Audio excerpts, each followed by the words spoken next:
I'm going old school Mike. All right, how many of you have achieved something great? Overcome something you thought to be impossible? Yeah, everyone should be raising their hand.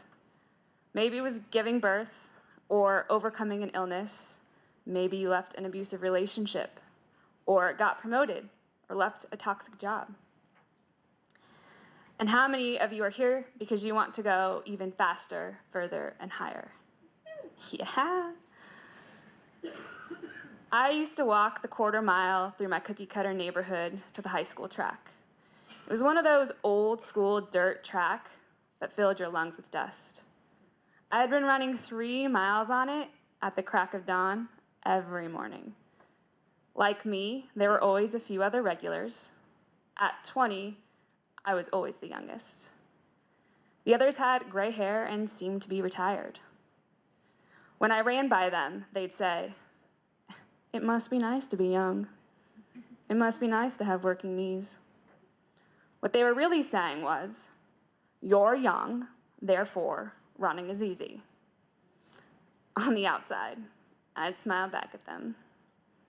On the inside, I was so angry. I so badly wanted to yell at them. "You have no idea how hard it was for me to get here, the struggles I'm going through. Just like I don't know what it's like to be old and feel my body changing.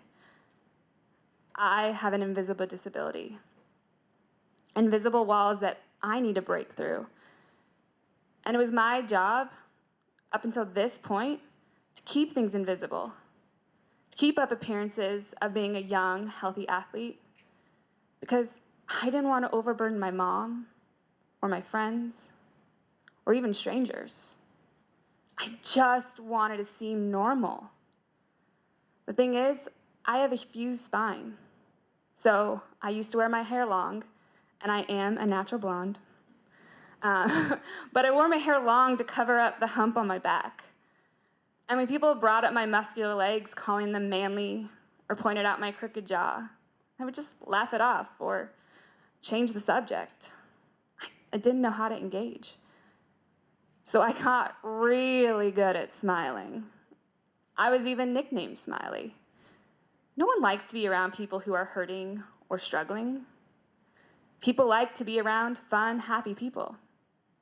Don't get me wrong, I can be really fun to be around, but no one is that all the time. My smile became a great mask. It kept people from really knowing me. And to be honest, I didn't know myself. I'd go to bed at night pretending like I wasn't in any pain. I'd lie there trying to outthink my body. I would stare up at the glow-in-the-dark stars in my ceiling and think, "You are happy and healthy and like everyone else." Okay, let's go back to my track. One day, there was an old man waving his arms in the air trying to get my attention. Oh God, I did not want to talk to him. I thought he was going to compliment my young, healthy body, and I did not want to be told that. So I ignored him until he hollered, "Hey, who do you run for?" Without breaking stride, I shouted back, "Myself." I enjoyed running on the track because it was the only time I felt free.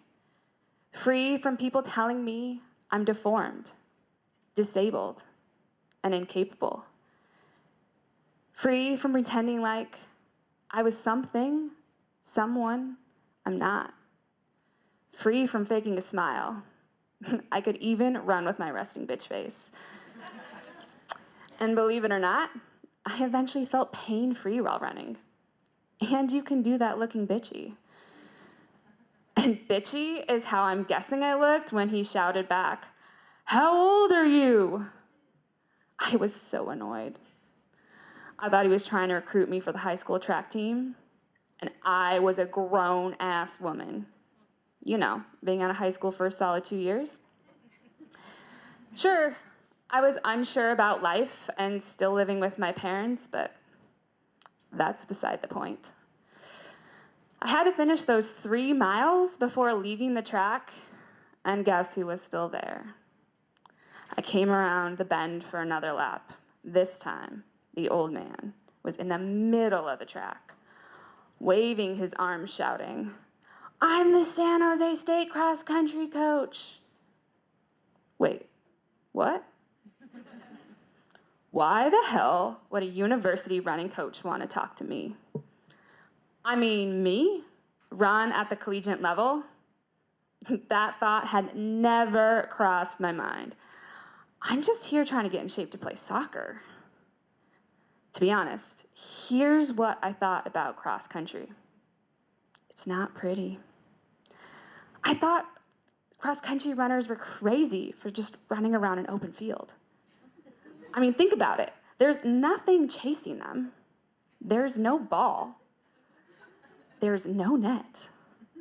I figured they must not be talented enough to play a team sport. So they just run? Told you it wasn't pretty. But I really liked the idea of competing at the collegiate level. Meanwhile, friends, family, unapologetically let me know I would never be a real runner. They said I wasn't tough enough, maybe because they saw the cheerleader side of me.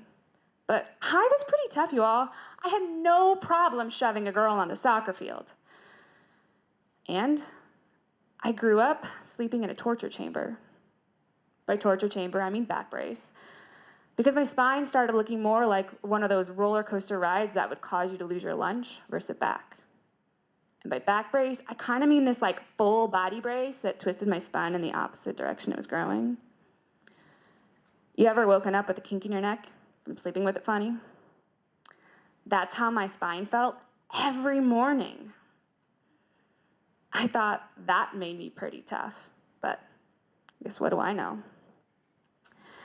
The brace was to prevent me from looking like the hunchback of Notre Dame. It didn't really work. I had my first spine surgery when I was 13 to correct my deformness. And when I was 19, I had total reconstructive back surgery. The 6 years in between, doctor said I wouldn't be able to play soccer, but I gave them the middle finger. Not only did I play, I was often the fastest on the field with the most goal assists. Does reconstructive back surgery sound bad? Yeah. So here's what they did. They took 4 steel rods and fused together 85% of my vertebrae. They removed half of my right rib cage and a few discs.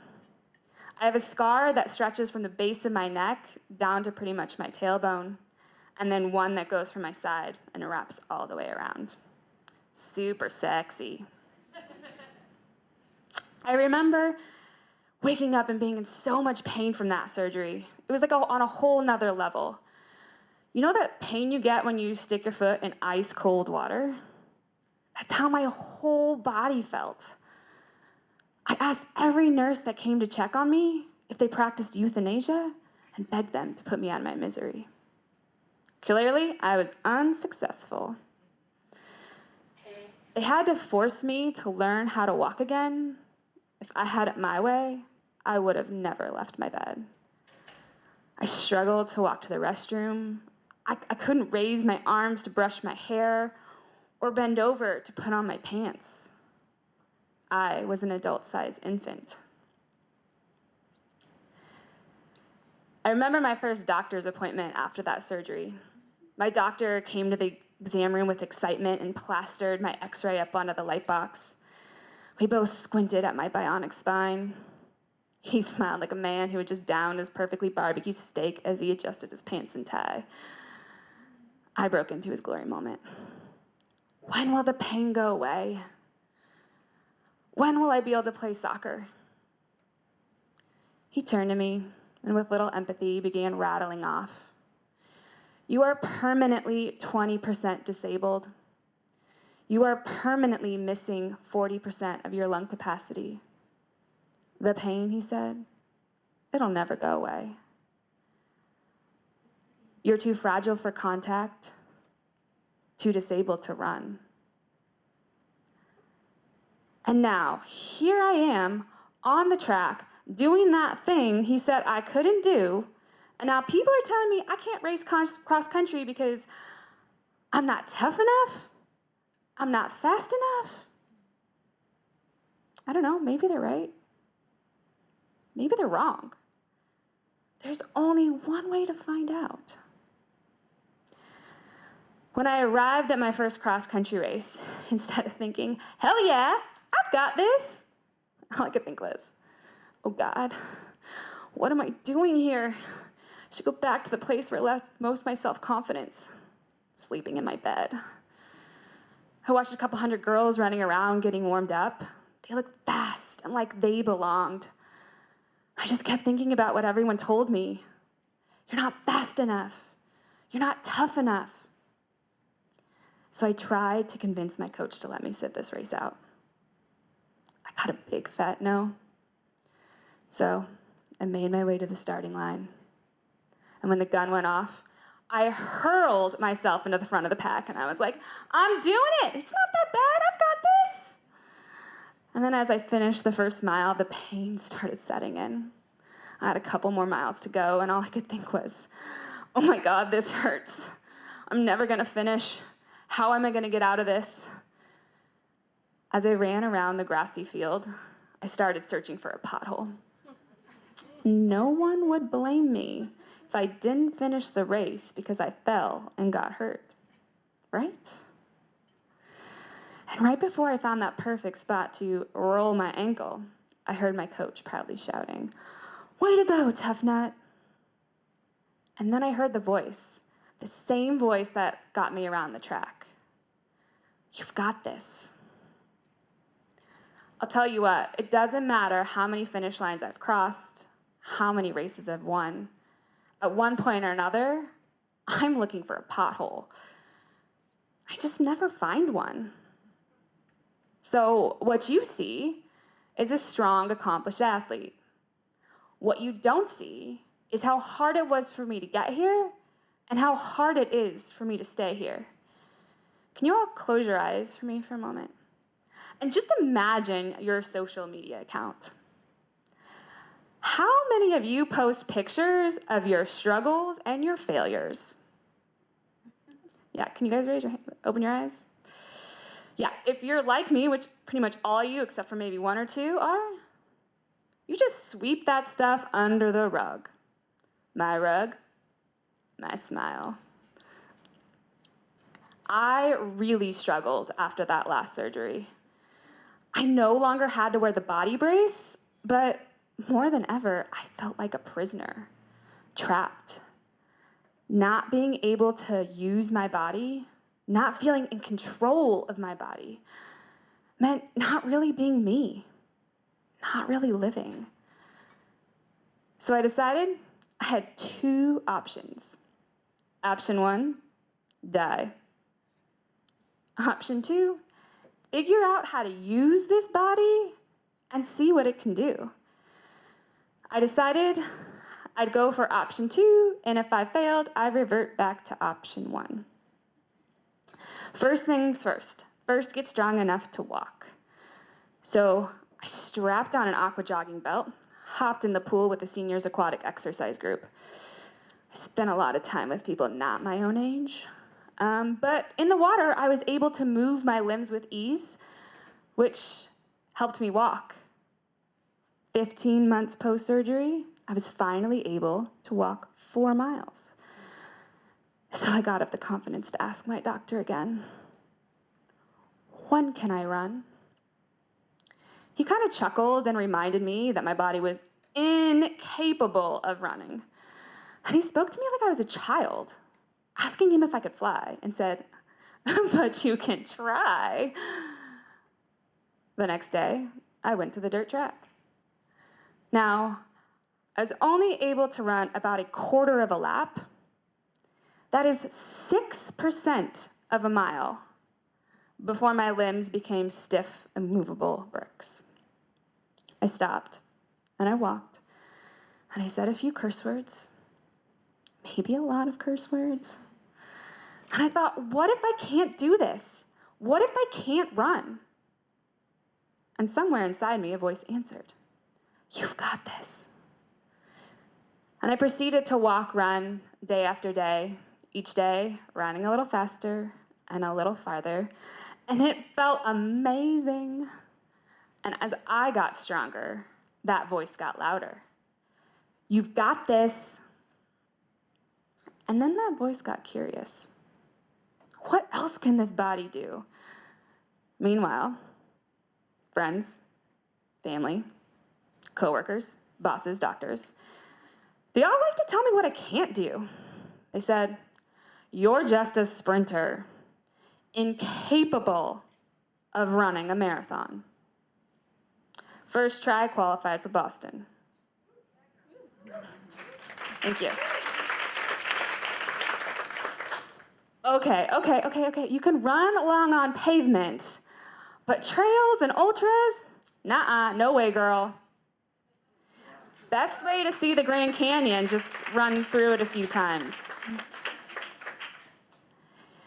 You are missing 40% of your lung capacity. Your body, there's no way it can handle altitude. I don't know about you guys, but I think getting above 17,000 feet is pretty high. And did you know you can't ski if your spine doesn't move? Actually, that's not true. No. You know, I've come to appreciate people who tell me I can't. If it weren't for them, I wouldn't have figured out ways to push myself to go faster, further, and higher. And while there were a lot of naysayers, I did have that coach who saw something and believed in me. And since then, I've surrounded myself with people who push me and challenge me and help me do better. No matter what faster, further, and higher looks like for you today, remember one thing. You've got this. Thank you.